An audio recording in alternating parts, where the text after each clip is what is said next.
Season 2 Mind Mom Body RN. We've got some famous people in the house. We have a Nashville circuit artist who was also on The Voice, Austin Ellis, and his beautiful wife, Kaylee. And so we're going to answer some listener questions. But first, why don't you everyone's big question was, they're super curious about you guys' love story. They're super curious about how all of that has gone down. But before then, do you want to give us just a little backtrack? You know what the popular questions are. A lot of them, I bet you'll hit them on your own. The Voice, how did you? Sure. Let's start with you. I played a lot of music in the Mid-Atlantic and the DC area where I'm from. And I got pretty burnt out. I mean, I was hustling. I was known as like the hardest working guy in the city. And when you say hustling, what does that mean? That means when you play like 5-6 shows a week. So do the math on that. That's like 300 shows a year, 250 shows a year. And you do that for 5 or 10 years.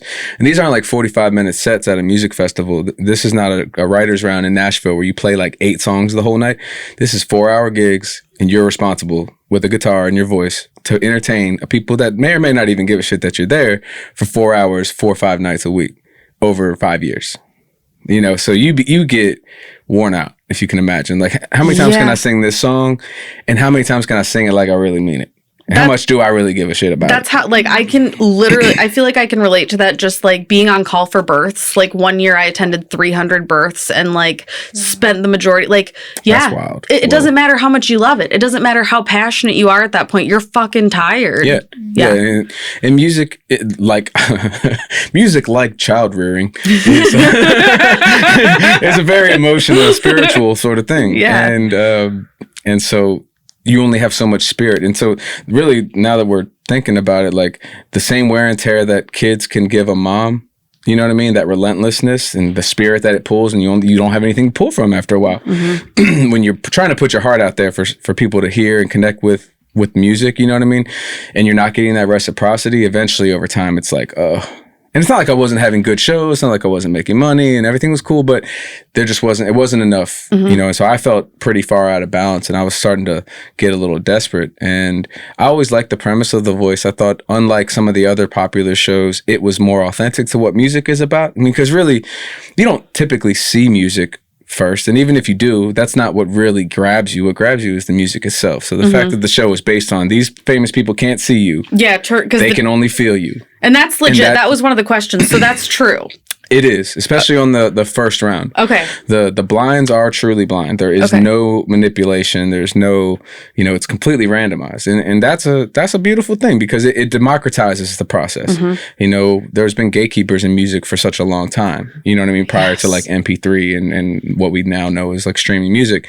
So if you didn't fit the mold, if you weren't the right age, so on and so forth, they were disqualifying you from the jump. And because most people couldn't afford a studio in their house on a laptop at that time and said it was $500,000 to $1 million for a decent studio, it was literally like silencing a whole group of really talented people. So once that happened and once the world sort of evolved, look at Jelly Roll. People like Jelly Roll are able, he, like he said on his speech, he's 39 years old getting Best New Artist, and he's a heavyset guy with tattoos on his face and he's a felon.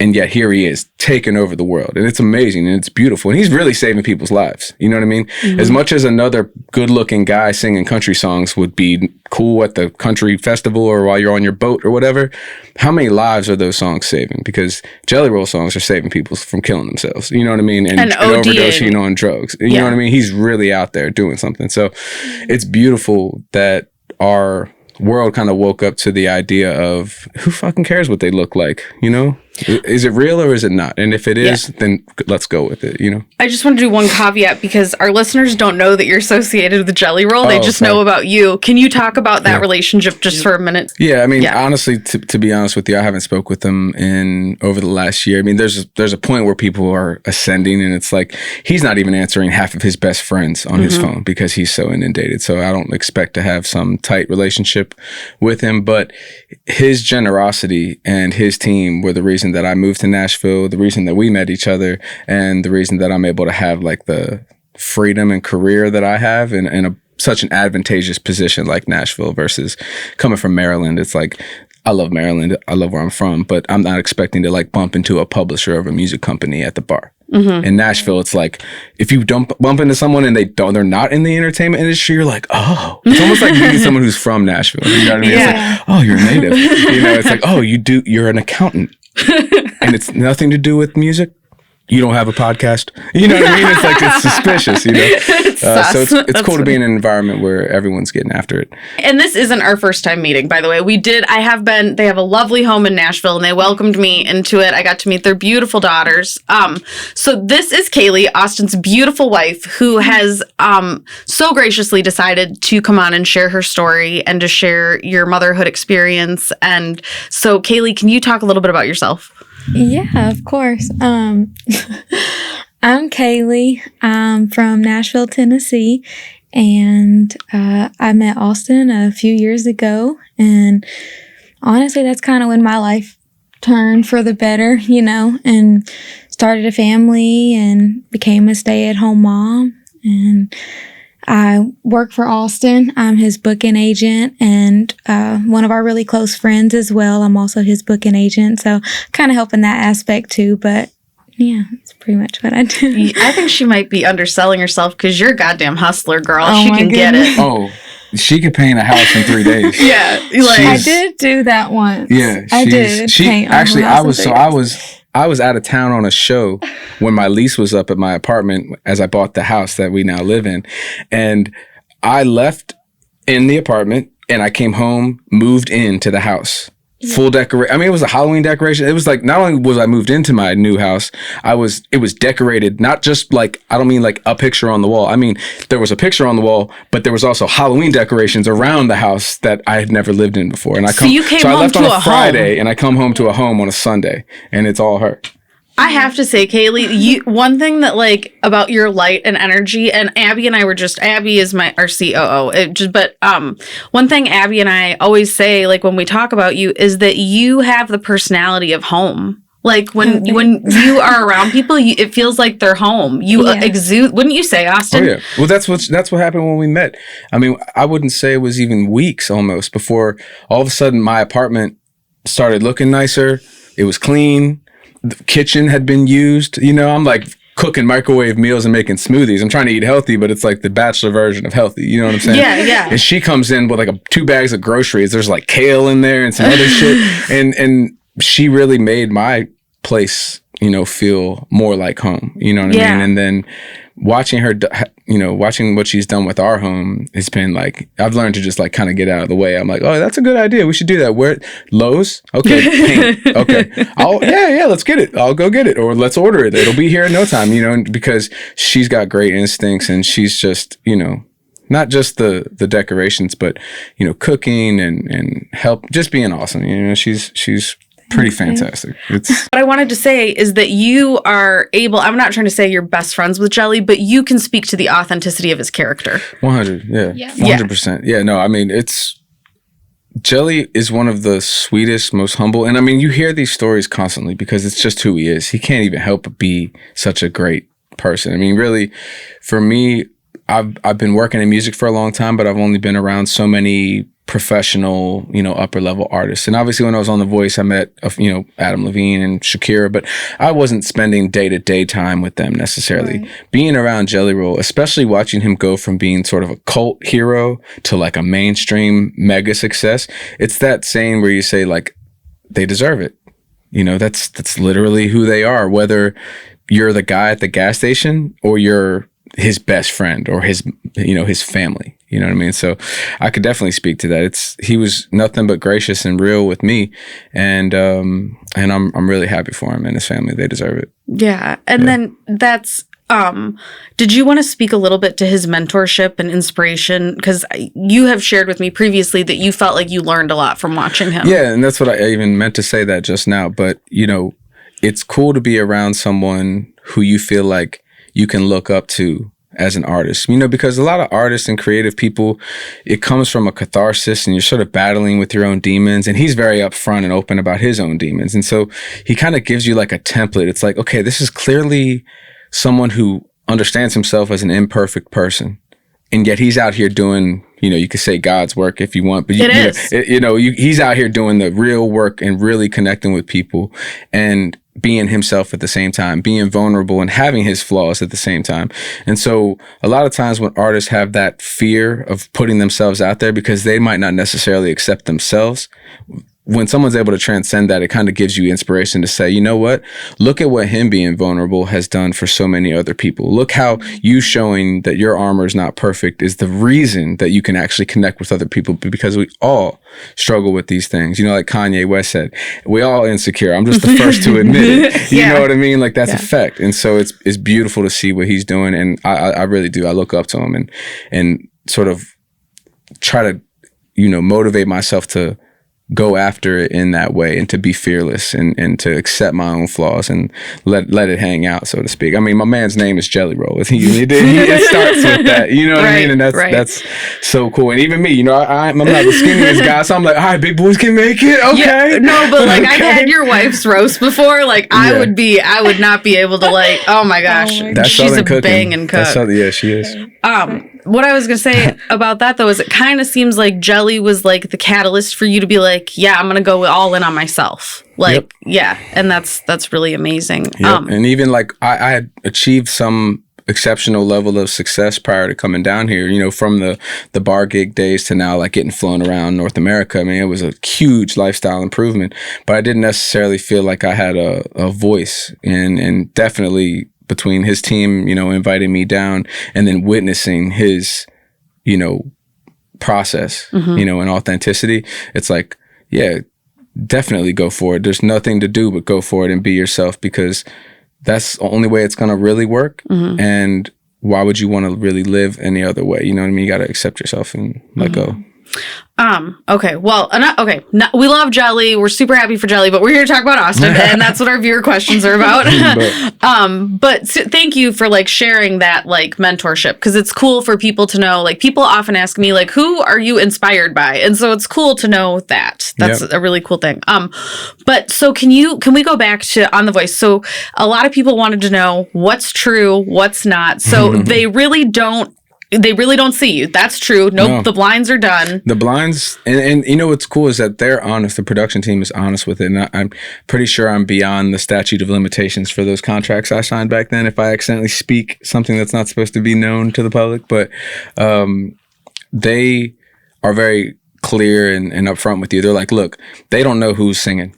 They have no idea. It's just another person coming up in part of their day. They have no idea. And that seemed to be true, because I could kind of see people who on paper maybe had a decent following and stuff not make it. So you would think if they were really trying to front run it, they would heavy load that.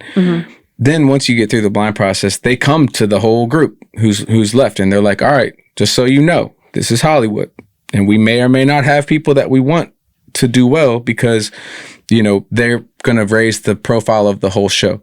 So we may put people in a position to basically have a clearer path to the finals, so to speak, as opposed to other people who are more like underdogs who are going to have to face those people. You know what I mean? And that, honestly, that was the situation that I was in.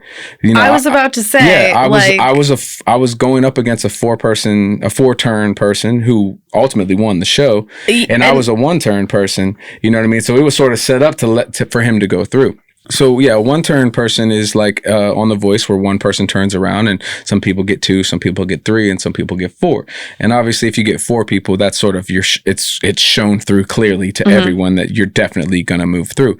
And so because I was a relatively, you know, I had 1 turn, and it was you know, and like I said, I'm going against a 4-turn person. And it was Shakira, wasn't it? No, it was Adam. Okay, Levine. It was Adam Levine. Yeah, Shakira gets into it more later. Yeah, okay. And that was cool, because everyone expected the second round that I was in, the battle round, for me to be stolen, because it was our performance and the song was so like awesome, and they gave us extended time, so that, you know, even though there was a time allotment, they're like, they can have 10 more seconds. They're fucking awesome.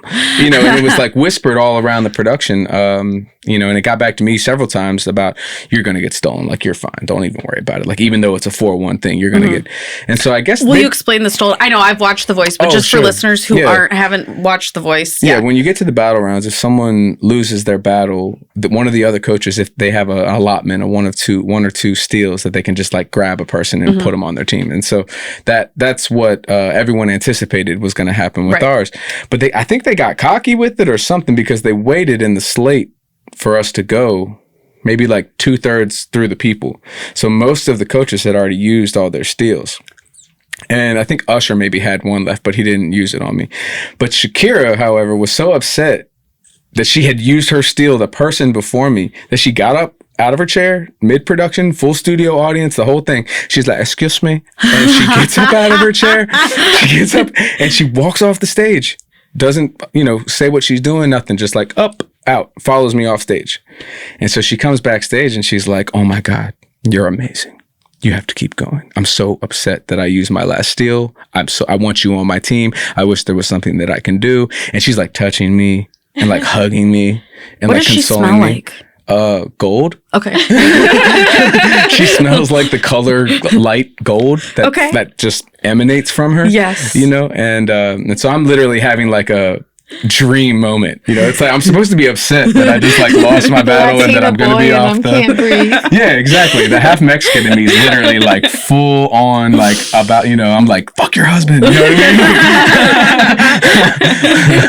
I mean? And then I was right. No, I'm just kidding. Shout out to PK in Barcelona. So then she really, gave me any validation that I might have like not felt good about. She reassured and was like, just like everyone was saying that you were going to get stolen, like I would have stolen you. Mm-hmm. And I'm sorry that I wasn't able to, and God bless you, and keep going. So I left maybe a little confused, but I was high on life. I was out of there like, man, this is the best choice I ever made coming on The Voice. Like I didn't think I was going to make it. I made it. Next thing you know, Shakira's like feeling me up out the door.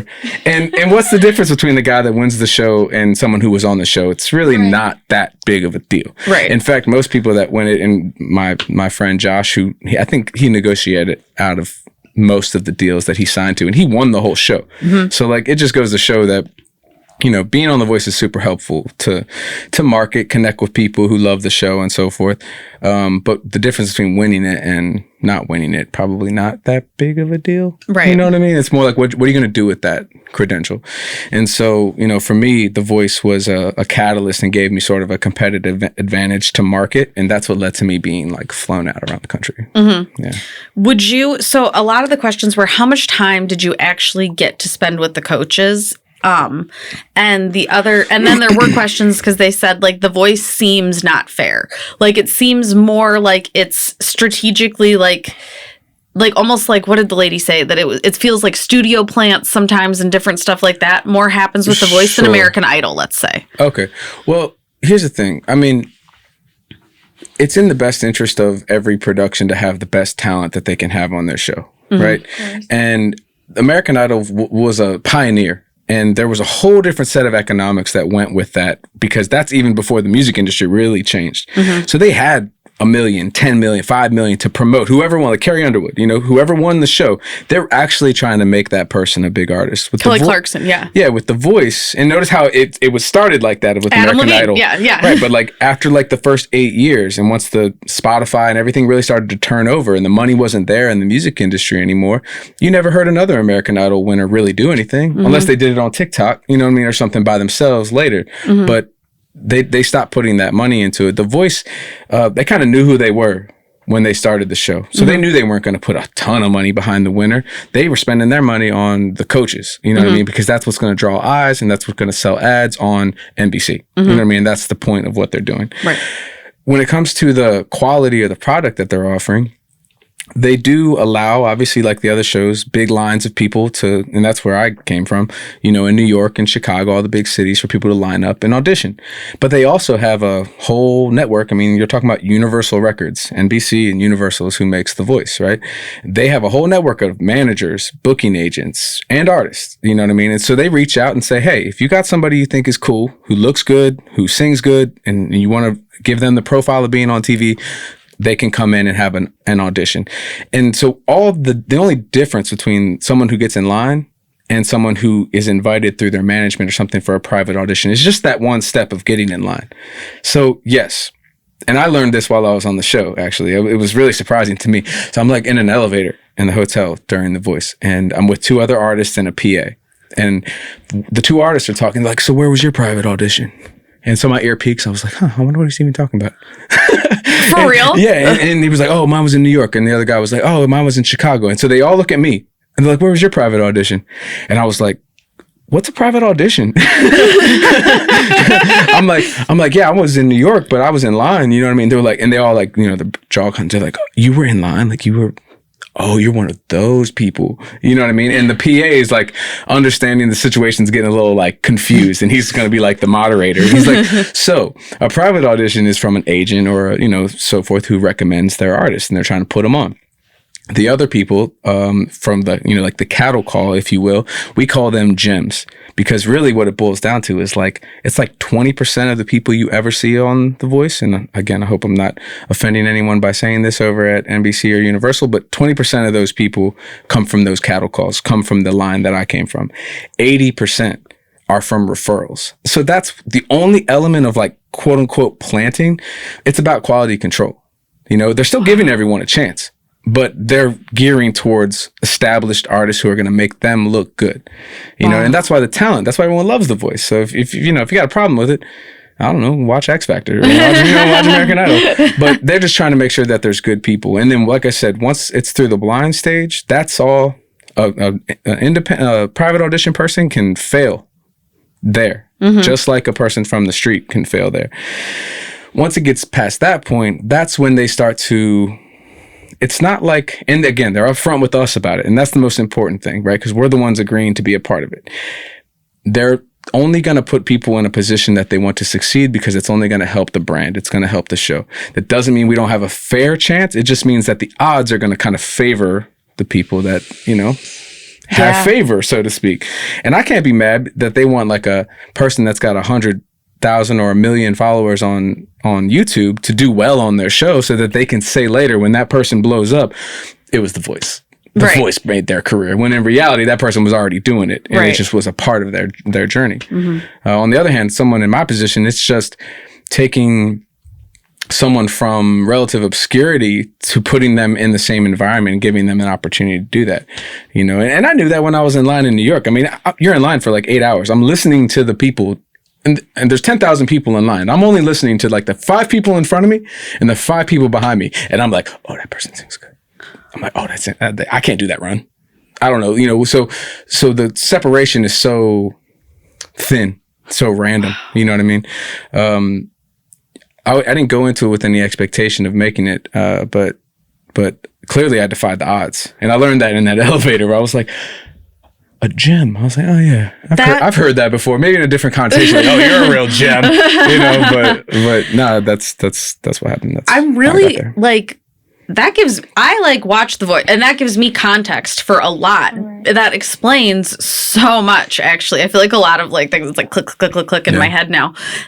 So really, it seems like you were kind of thrown into like a room of carpenters, but you had way less tools in your toolbox to use. Yeah, to a degree. But fuck it. I mean, I was happy to be there. You know what I mean? I was like, this is the coolest thing that could have ever happened. And the reason that I did it was because I had gotten to a point where I was like, my soul, my spirit cannot handle another 5-10 years of this, what I was doing.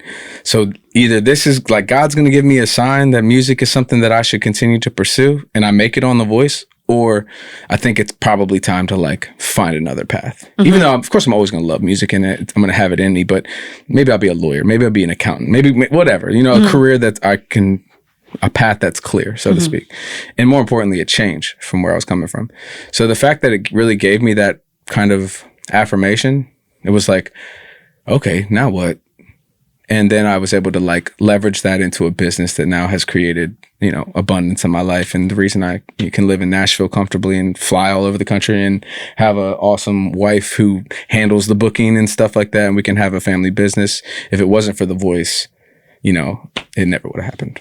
I'm so impressed with like you as a person, because it would be so easy for you to have bitterness about that, but instead you exude such gratitude. Instead of being like, I never even had, you know, whatever, like the odds were stacked against me. You're like, I'm just happy that I got to be here. Like, and I like, that is how you like manifest. I mean, I feel like that like attitude of gratitude is how we come into abundance, right? Like, like you are a very, yeah. Thank you. That's amazing. And I can say that for sure. Probably the biggest influence in my life, you know, aside from my genetics and I guess some of my core, like where I came from, what country I was born into, is a simple exercise that I learned from Tony Robbins when I was in like my early 20s. Tell us. It's a gratitude walk. And so the reason maybe that I exude that energy is because I literally practice it every single day, including today in Minneapolis on this frozen ass lake with a bunch of people fishing out there looking crazy with the trucks on a fucking lake. God bless them. You know, but I went out and did that because I know if my spirit or my soul doesn't feel right or doesn't feel clean, or for whatever reason I'm off, I know that's like a North Pole. It's like a North Star I can go to. And all you do a little bit of breathing out the gate, you know, through your nose and through your nostrils. It's like while you tap what's called your meridians. So, and you're doing this with both hands as you're just walking.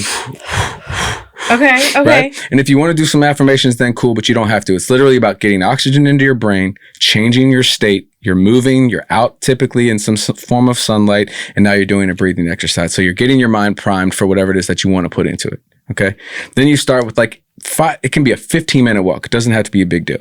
5 minutes of you just literally listing off, whether you say it out loud or you just say it to yourself, anything you can think of that you're grateful for. I'm grateful for these headphones.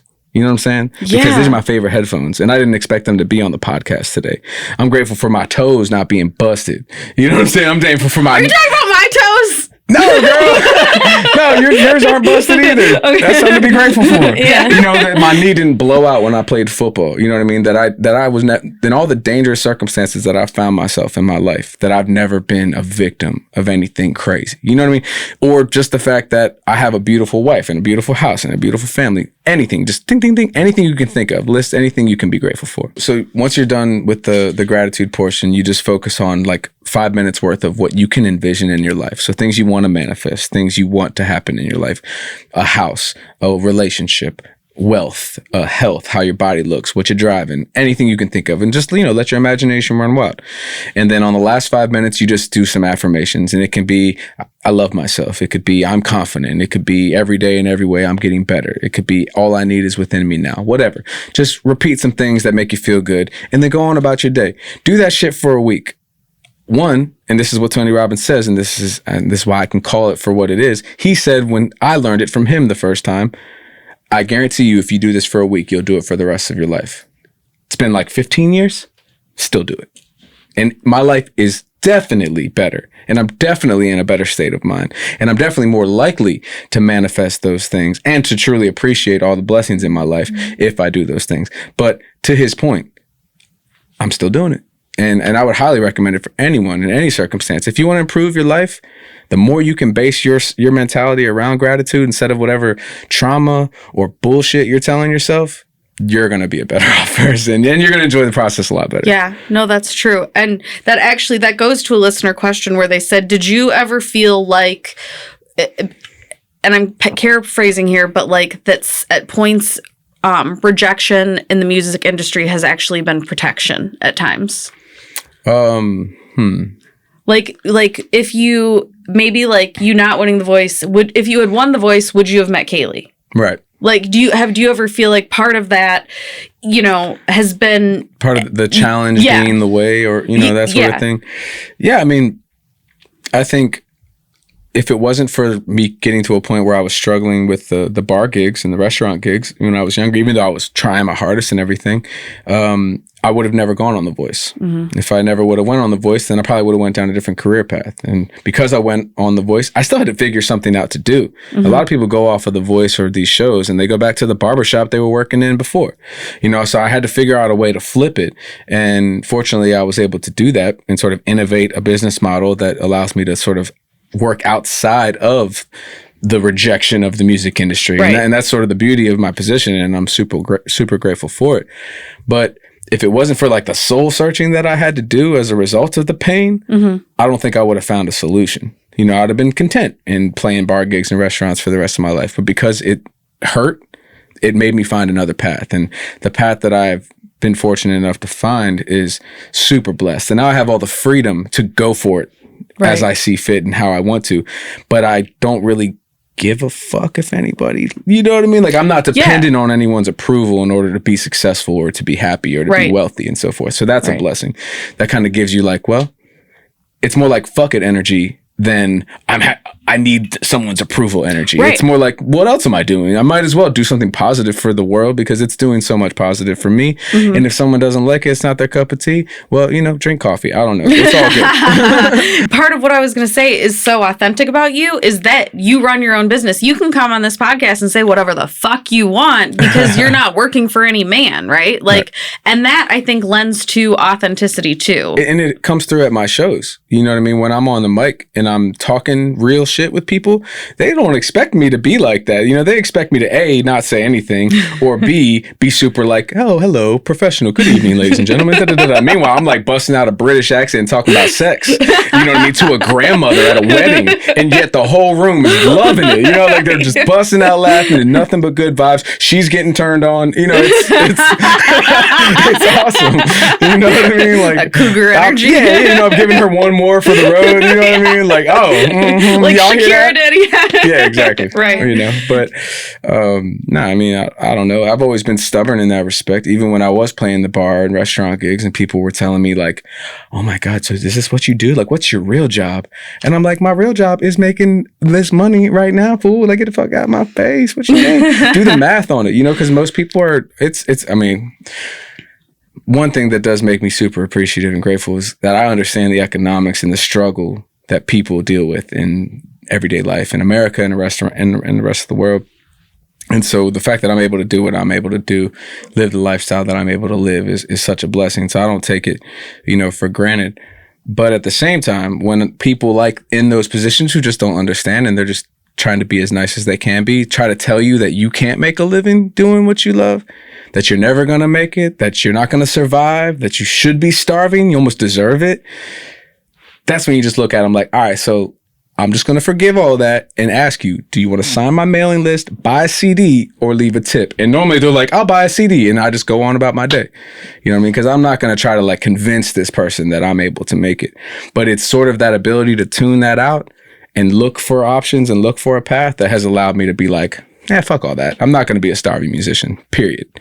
I'm hungry. I'm going to eat. You know what I mean? And I'm going to make it where that's the case, or I'm going to do something else. And I can speak. They have a nice ass house. It's like you have a studio in your house. Like you guys, you take good care of your family. Thanks. Like, and there's no starving musician going on here for sure. Like that's what I did want to tell you is someone online said that you look like Aaron Hernandez.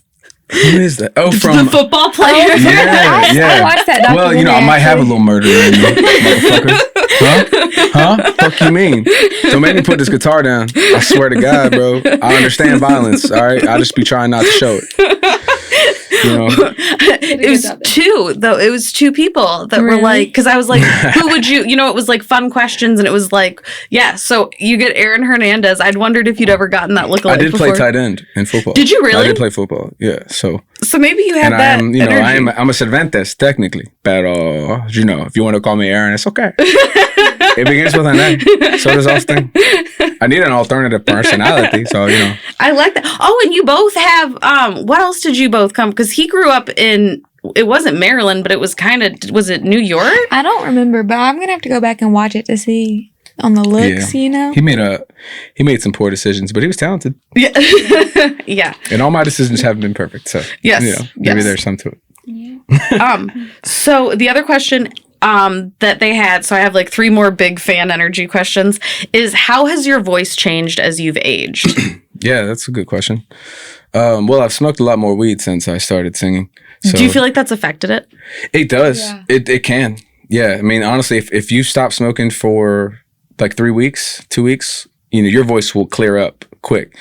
If you smoke consistently, you'll have a consistent sort of rasp that's unnatural, technically. I mean, the listener doesn't know, and they probably like it, but it's not like, it's not singing in good health. You're right. Singing with a partially damaged vocal cords. But I would say as I've gotten older, my range has opened up. My control has improved. my tones probably, I'm singing more properly. So like your air, things that you can feel as a listener, but you don't necessarily hear are there, the presence, the push, the power. And again, like there's something to be said about as you age, you start to embrace yourself more.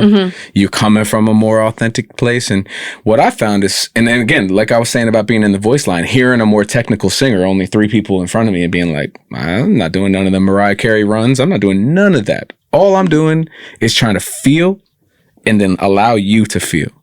So regardless of how I perfectly sound or imperfectly sound, if I'm able to do that, if I'm able to tap in and then tap in, that's all that matters. You know, that emotion, not just emotion, but emoting, or the emotive nature of singing, where it's like the more you can not give a fuck, so to speak, or I'll try to use better language so I don't have to bleep it out so much. No. So in order to not really care, so you can be real, you just have to let go. And as you get mature and stuff, you're more able to do that because you're not like, oh, I have to be perfect. You're not like, it's none of that. It's like, actually, the most perfect you can be is to be just as imperfect as you are. And if there's a moral to the Jelly Roll story, so to speak, that's it. You know, that's what makes him perfect, is the fact that he shows his imperfections. And so as a performer, as you mature, you kind of realize, like, I don't care what kind of weird John Mayer face I'm making when I'm singing. Can you feel it or not? And if you can, then that's what we're here for, you know? Yeah. That answered I was curious about that too. Okay, before I forget, they really, a lot of people really wanted to know about the coaches, how much time you actually got to spend with them, and like what their personalities are actually like. Yeah. You know, as you go through the process, and I only went through a couple rounds, you know, you get more and more time. And it's just basic, like you go from 48 team members to 24, and then you work down from there. So it kind of doubles up as you go. You spend time with vocal coaches and choreographers, producers, PAs, other artists that all lend towards your experience and your improvement on the voice. Like I learned things from my vocal coach, Treylani. I love you, Treylani Rose, wherever you are. God bless you. She's the fucking sweetest woman you ever met in your life. And very, you know, focused also and super talented at what she does. So those people are like more hands-on in your development from the voice. The consultation and coaching that you get is a little bit more directed towards whatever it is that you're performing. So it's like more focused on this thing, not necessarily like your career or you as a person. And then as you get more advanced in the show, you spend more time with people. But even backstage and stuff, it's, at least with Adam, I can't speak to how it was with Shakira, Usher, or Blake. But with Adam, I mean, in the downtime, in the off-camera stuff, I mean, he's sitting right there and we're all just shooting shit. He's not trying to place himself in any importance or anything like that. He's just normal person. And I think that's a great example to show for us too, because we're all nervous, you know what I mean, to like be around him for an extended period of time. Yeah. You know what I mean? Especially with all the gearing up that comes with it. But when you get in the room and you realize like, oh, I could like bum a cigarette off of this guy, you know, and he wouldn't give a shit. That's cool. You know, that's super cool. Yeah. Especially when, you know, that's like, such a A-lister, especially at that time, to be so unassuming. It was just like, I can just ask any question I want, like a normal conversation at a bar or on the side of the street, something. Okay, cool. This is great. And so that was cool. When you're on set for like the blinds or the battles, you do get some interaction with the other coaches as well, which is cool because, you know, people you look up to. So, you know, I remember anytime I was speaking to or hearing or being spoken to by Usher, I just remember thinking, this is the coolest person I've ever met. What does he smell like? Cool. Blue. So if she smells like gold, he smells like blue. Okay. And I mean like the blue light in a jazz club in like the 20s with smoke. You know, like he's like, cool blue. Ooh, cool blue. Yeah. No, for real. And I'm a dude, you know, I'm not, you know, it's like, I'm like, what kind of weird reverse osmosis shit you got going on over there? You're not even doing anything, and yet you're the coolest person in the room. How are you even? It's like he's a conductor. And Austin has said before that he has a really cool like energy about him, and the way he speaks, he's understated. You know, he's so. You know what I mean? It's like all undertones, not nothing. He's not. Aside from cracking a smile, he's not showing too much. And that's what kind of makes it like smooth. You know what I mean? And so I just was like, all right, so I'm going to do my best to be more like that. That's dope. Like, I want to incorporate that into my personality. Yeah. And then in Shakira, my understanding is that the first time that I met her, she had just had a child. And as we know, having a child can take a lot out of a woman. And, right. you know, in that early stage process is women are figuring out what's going on in their cells in that moment. So they're not at their peak, so to speak, energy wise. And so I remember seeing her from the blind stage and being like, oh, man, of course she's beautiful. But like, I feel like she's like a little tempered. Like maybe she's, I don't know. The next time I saw her, which was a clear, like, because the time gap between the blinds and the battles is a few months. So she was like back on her shit. She was doing her Pilates. She was drinking her juices. You know, it's the baby's straight, whatever it was. She was glowing like your sign. Like I mean it. I mean it. I was on 2 seasons of The Voice, technically. Most people don't know that. But technically, I auditioned for the previous season. 50 of us out of the 125 that went for the blinds didn't get to go. And that had never happened before. And so they frontlined us to the next season. Okay. All 50 of us, right? And as long as you hadn't like done anything crazy or become a different person or lost your voice or anything, you were going to kind of get like shooed through into the next season. I met the winner of the previous show. And this beautiful, I think, oh gosh, I can't remember her name, season 5 winner. She's an Asian girl from Jamaica, which is a cool, interesting mix of cultures. And if you were sitting in proximity to her, you could feel it. It's like you were like you were saying about Kaylee, you're in like a safe place, you know? And it was just like, and literally you could step 4 feet away from her, back to normal. You're in a hotel lobby. You get back within a couple feet of her, you're like, I feel better. I'm not even talking to her and I feel better. When I saw Shakira for the second time, it was like that. And she was doing it for the whole room. You know, she was just like radiating like, wow. Like that, you know. That's and it was just like, and the juxtaposition between the first time I met her where she was a little bit like down to that, I was like, oh, there she is. And of course that's when she followed me off stage, you know? It's okay, man. It's okay. Okay. But then just to finish the group, you know, I went to college in Nashville and now I live in Nashville, so I'm familiar with, to a degree, the culture of Nashville, especially the music part of it. And Blake is just like a guy from Nashville. You know, it's like it's 11:30 a.m. He's drunk. You know what I'm saying? Because he's like, hey, I've been drinking since 10. You know what I mean? Because sometimes, like, part of the, you know, and it's not necessarily, it's not like crazy, but once it's 11 or 12 o'clock in Nashville, if you're in a meeting and someone doesn't offer you a drink, it's like impolite. You know what I mean? Let alone like if you're drinking at 2 p.m. heavily, it's like just part of your office routine. Yeah, it's all good. And so that was literally the vibe that I got from Blake. He's like, it's like, oh, it's 11 a.m. and he's drunk. I was like, that's professional in Nashville. You know what I mean? Like he's just being professional. Yeah, he's just matching the culture. Right. I don't know. He's just repping his hood. You know what I mean? Yeah, which he's is reading country the room. boys that like to, you know, sing.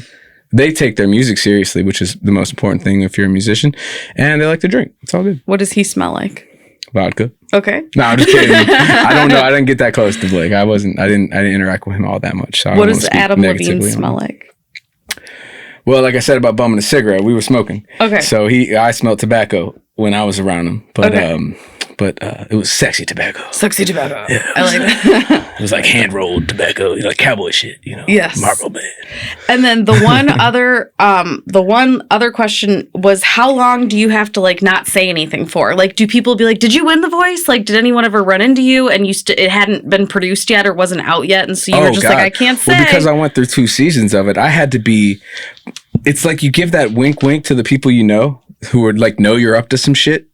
And they know you've been gone out of town, like my agents, you know, the managers of the places that I performed at. And I'm like, I'll see you in 3 months. And they're like, where the fuck are you going? You've been playing here for 2 years, every Wednesday. You know, like, where are you going for 3 months? Yeah.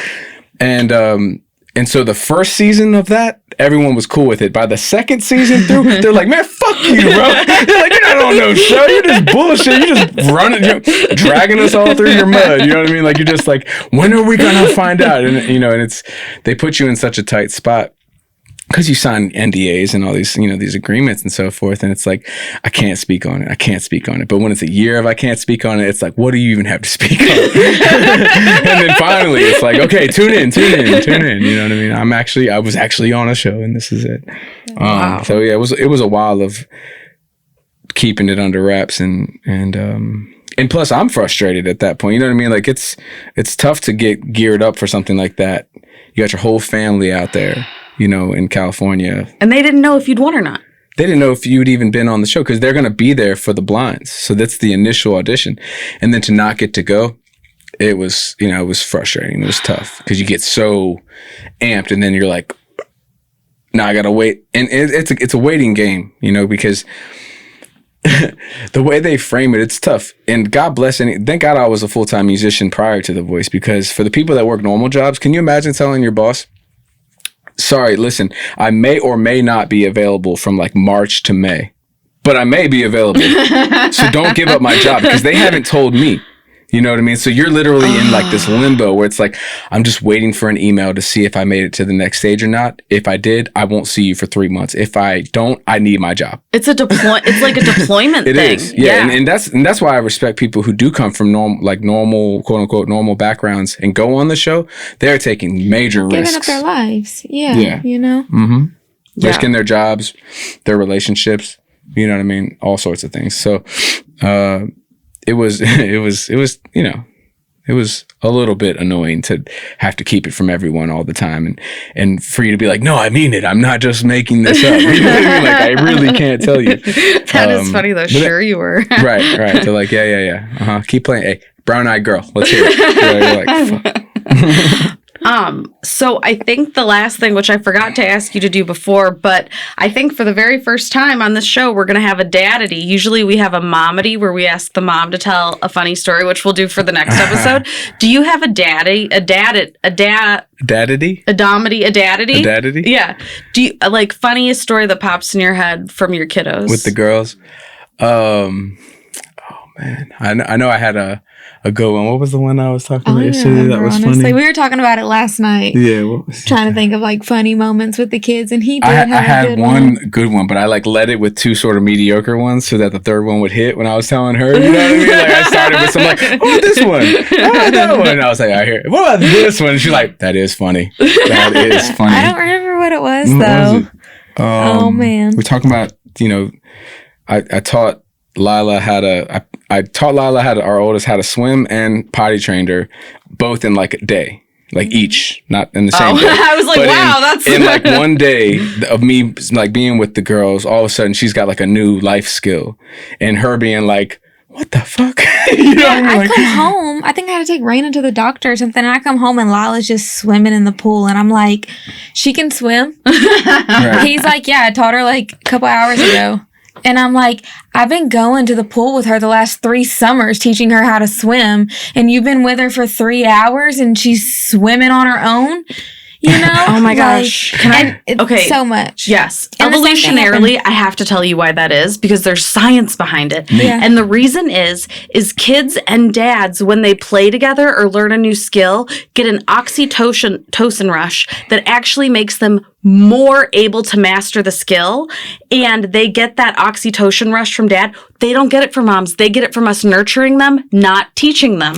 That's so crazy, because we've been like talking a little bit, even this morning, just like the girls are so different with me and Austin. And obviously we're different parents, we're 2 different people and we react to things differently. We feel things differently, we learn and grow differently, but they really do so different with him. And even like the potty training, like I was gone and I came back and she was pottying, and even overnight at 3 years old, was not going to the potty, and I'm home for like 2 days. And of course, now overnight, she's like having accidents. And he's like, she went like a whole week. And I'm like, what do you mean? He's like, yeah. Can you go up there and talk to one of my kids? Well, shout out to the U.S. Navy. My dad was a military. I grew up in a military family, and some of it, I would say between growing up in a military family and spending the summer watching, what's that show with the dog trainer, Caesar? The Dog Whisperer. The Dog Whisperer. because dogs are mammals. Dogs are mammals. Let's just keep it real. Dogs are mammals. Okay, so there's a part of their brain that is exactly like something that's in your head right now. Yeah. And a lot of our learning processes and, callers, all those things are associated with those sort of simple elements of our brain. So between watching my dad mold men, break men oftentimes, and then mold them, and then watching that show, and how I just happened to have 2 dogs that summer that I could like guinea pig on this training stuff. It taught me things about how to communicate through a person's objections, through their arguments, through their logic, and just get right down to it and get them showing them that they're capable of it before they can even think that they're not. And so once a kid realizes they can do something and someone's kind of cut through their bullshit, they are like, oh, this skill's mine now. I can do this. Whereas, and I always talk to her, and I know it's different for men and women and for moms and dads, but I'm like, all this conversation is what's holding you back. You're trying to negotiate with a 3-year-old. They don't have to even have logic. I don't want to knock down your dad power, but I want to say that it helps that when your child pleases you, like dads specifically, they get like a dopamine hit. So it's like crack. Right. I didn't realize I was a drug dealer. Yeah, that's basically why they listen to you, because it's a hit of dope when they connect with you, and they don't get the dope hit for mom. Right. And so we sit here bewildered, wondering why that is, and that's just like a scientific, explanation for it. So it drives us crazy. That helps. Because when children and I don't like to use the word obey, but when their father gives them a direction and they listen to it, and then they get immediate positive feedback, and it's a simple direction from dad, and then the immediate positive feedback, they get a hit like that. And that's what I try to tell her. I'm like, it's about time. It's about speed. The quicker you can get from their first. It's not though, because it's just because you're their mama. But I would say, to your point though, that even with that, I mean, I'm sure that's true. Yeah. And that makes sense because it's almost like too easy for a dad versus moms. It's like impossible. Mm-hmm. But fundamentally speaking, what you're saying, I agree. Like the time lapse, it's how quickly from them doing something that is unwanted, can you communicate to them that that's unwanted? Then how quickly can you come up with the right thing that they should be doing? And then how quickly, to your point, can you reward them? And kids are easy. It's like, high five, good job, next. I've seen you, though, do in your own home, I've observed this. You do a really good job catching your kids being good, though. Like, well, not so much Raina because she's little, but at least with Lila, I've seen you, like, she'll do something good on her own, and you acknowledge it. You'll be like, nice, high five. Yeah. And that is a hit in and of itself. As much as I'm like, and it's, again, it's like being vigilant, right? As much as I'm like, I wish a motherfucking kid would do something wrong. You know what I mean? Like, there's like that spirit in me. Yeah. So I'm watching. And I'm going to check because I'm trying to get to the time. I'm trying to get from, it's like, and again, back to the dog training. I hate to, I'm not trying to equate kids and dogs. Yeah, but there's this scene in Rounders, right? When like this bad guys and these people come in to have this deal and tout this stuff. But he's like, 1 second. And he catches the dog like chewing the chair. And he's like, you got to catch him in the act. And that's true. The closer you can catch them to the thing, the more you can jolt them out of it, point them in the right direction, and pat them on their ass, and then they're gone. Yeah. And so if you're paying attention like that to try to catch them in something bad, well, then you also notice all the things that are good. And the more you can sort of, that's like the aloe vera for the sunburn that you gave them earlier, to definitely count those things too, so that when you do come with like a negative feedback, like, nope, that's not happening, they're like, I believe you. You guys, thank you so much for being here. And thank you for talking about the voice. Thank you for like answering all our listener questions. And we're not done with them though, because episode's coming. Episode 2 is coming. So thank you guys for being here. And yeah. You're welcome. Thanks for having us. Thanks for having us. Yes. We're awesome. excited. Oh, yes. Plug yourself. Okay, yeah. Cool. Right, my name's Austin Ellis, and I'm coming to you live from Minneapolis, Minnesota. Right, so I need you to go on at BY Austin Ellis and like me, follow me, thumbs up me, but like appropriately. You know what I mean? And listen to my music. I got a single out. It's called All Time Love. All Time Love. As you can see. All right. So yeah, thank you guys. Thank you for having me. And Austin Ellis, check me out. We appreciate you, and we're coming to a city near you soon.